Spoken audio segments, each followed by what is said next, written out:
Welcome to The Explainer. Today we are diving deep into the mind of a true Bitcoin OG, Adam Back, to try and figure out what is going on with this market cycle. Because if you've been paying attention, you know what I'm talking about. Something just feels different this time.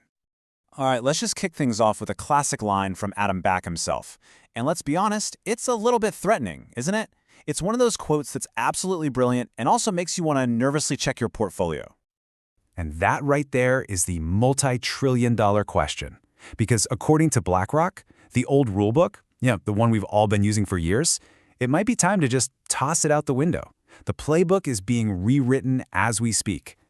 For years, you could set your watch to it in crypto, the 4-year boom and bust, all neatly tied to the halving. It was our North Star. But now, that rhythm feels off. The crazy blow-off tops and the soul-crushing bottoms, they seem to be smoothing out. The whole thing is acting, well, weirdly mature.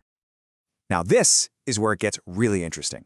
In the old days, the price went nuts because your cousin and your Uber driver were all frantically Googling how to buy Bitcoin. This time, it's been pretty much radio silence from retail.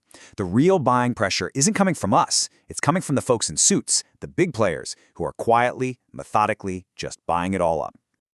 So if it's not the usual retail army driving the price, who exactly is behind this relentless buying that just seems to soak up every single dip? Let me introduce you to the new buyers on the block. We are talking Wall Street titans. We're talking financial advisors who are now telling their clients, hey, maybe we should move some of that gold allocation over here. And of course, corporations like MicroStrategy that have decided Bitcoin is a way better place for their cash reserves than a bank account. And here's the most important part. These are not the weak hands from past cycles. These guys aren't here for a quick flip. They're making long-term strategic allocations. So when the price dips, they don't panic sell. They see it as a sale. They've become the new shock absorbers for the market, creating a much stronger price floor. With all this serious long-term capital flooding in, the vision for Bitcoin is getting a whole lot bigger. We're way past the magic internet money jokes. We're talking about a fundamental replatforming of the financial world. So Adam Back has this brilliant and kind of provocative idea. He calls Bitcoin the ultimate hurdle rate.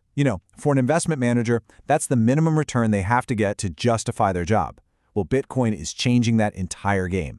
It basically forces every single fund manager on the planet to ask themselves a very uncomfortable question.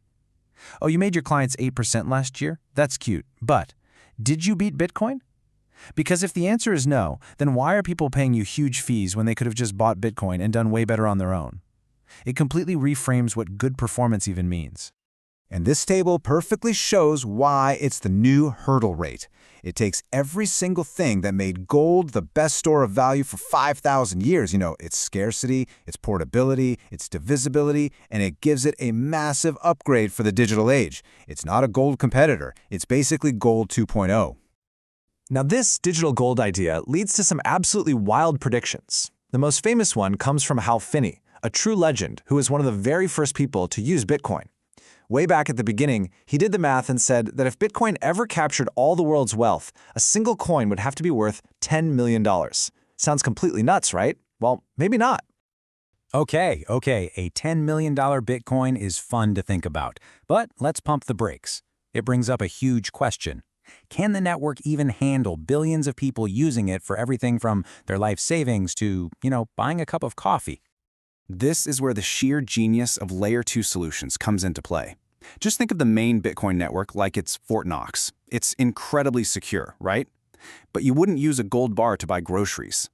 Layer 2s are like the debit card that's connected to your vault. They let you make tons of fast, cheap, everyday transactions, and then they settle the final balance back to that super secure base layer. You get the best of both worlds, ultimate security and total convenience. So all of this brings us to what might just be the most important and, honestly, the most misunderstood part of Bitcoin's entire philosophy. Just think about this for a second. Adam Back, a guy so smart his work is literally cited in the original Bitcoin white paper, tried to fix or improve Bitcoin. And after months of trying, he came to a pretty shocking conclusion. You can't. Every single change you try to make, every feature you add, it creates a trade-off that actually weakens the whole system. He realized it's a finished protocol. You don't improve it. And it turns out this unchangeable, unimprovable technology has a really powerful side effect. A former US president once said this as a warning, right? That everyone could have a Swiss bank account in their pocket. He meant it as a threat, but to millions of people all over the world, that sounded like a promise. And that's the heart of it all. That's the real revolution. It's not about number go up or getting rich quick. It's about the fundamental human right to own your own wealth, to be your own bank, without having to ask anyone for permission. That is the why that drives this whole thing. And so we end right back where we started. The game has totally changed. The institutional giants are here to stay. The old, wild cycles seem to be giving way to a new era of constant, steady accumulation. For a decade, regular people had a head start. That window is now closing, and it's closing fast. So I'll ask you again, what price do you deserve?